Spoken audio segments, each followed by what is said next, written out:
بسم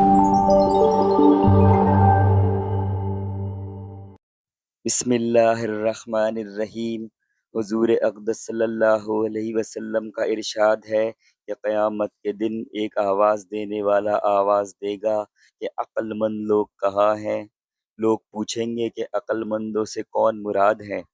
جواب ملے گا، وہ لوگ جو اللہ کا ذکر کرتے تھے کھڑے اور بیٹھے اور لیٹے ہوئے، یعنی ہر حال میں اللہ کا ذکر کرتے رہتے تھے اور آسمانوں اور زمینوں کے پیدا ہونے میں غور کرتے تھے اور کہتے تھے کہ یا اللہ، آپ نے یہ سب بے فائدہ تو پیدا کیا ہی نہیں، ہم آپ کی تسبیح کرتے ہیں، آپ ہم کو جہنم کے عذاب سے بچا لیجئے۔